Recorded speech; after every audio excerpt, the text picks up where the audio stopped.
ত্রিপুরার চাকরির ব্যাপারটা এরকম হয়েছে, মানে প্রতিদিন যে কোনো পেপার পত্রিকা আপনি পড়েন, ওপেন করেন, করলেই পাবেন কোনো না কোনো চাকরি নিয়ে সেখানে কিন্তু উল্লেখ করা হয়েছে। তো আরেকটা দেখুন আজকে কি এখানে বলা হয়েছে, দেখুন 5 বছরে গ্রুপ ডি নিয়োগ নেই কেশারত বেকারদের।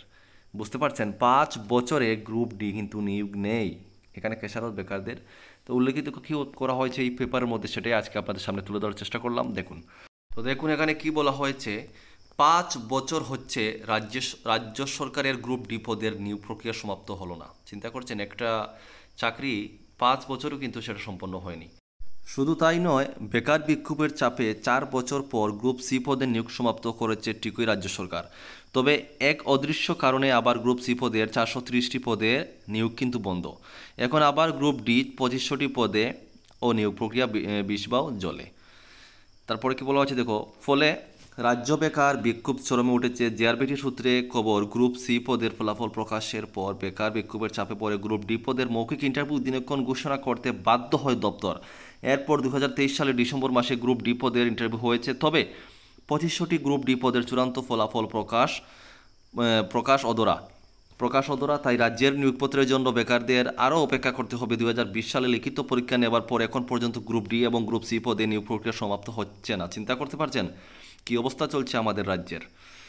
এ নিয়েও নানা প্রশ্ন উঠেছে। ফলে জেআরবিটির মাধ্যমে নতুন নিয়োগ প্রক্রিয়া শুরু হচ্ছে না, যার খেসারত দিচ্ছেন বেকার যুবক যুবতীরা। কি অবস্থা হচ্ছে আমাদের ত্রিপুরার। অভিযোগ, তারপরে বলা হয়েছে দেখুন, অভিযোগ জেআরবিটি কর্তৃপক্ষের ব্যর্থতার জন্য প্রায় 4 বছর পর গ্রুপ সি পদের ফলাফল প্রকাশিত হয়। এই মেধা তালিকায় যে বয়স উত্তীর্ণ বেকার স্থান হয়েছে তাদেরও চাকরি জীবন 4 বছর কমে গিয়েছে। কারণ 4 বছর আগে যেসব বয়স উত্তীর্ণ বেকারের বয়স ছিল প্রায় 45, তারা এখন 48 বছরের মধ্যে এখন তাদের বয়স এসে ঠেকেছে 50 থেকে 52 বছর। চিন্তা করতে পারছেন মানে কি অবস্থা হচ্ছে আমাদের ত্রিপুরার সবগুলো চাকরির ক্ষেত্রে। আরও অনেক কিছু বলা হয়েছে এখানে নয়ের পাতা, সেটা আমি দেখাচ্ছি না, আপনারা চিন্তা করে দেখুন। আমাদের ত্রিপুরাতে এরকম অবস্থা চলছে, প্রতিটা নিয়োগ প্রক্রিয়া কিন্তু এরকম এরকম থেমে আছে।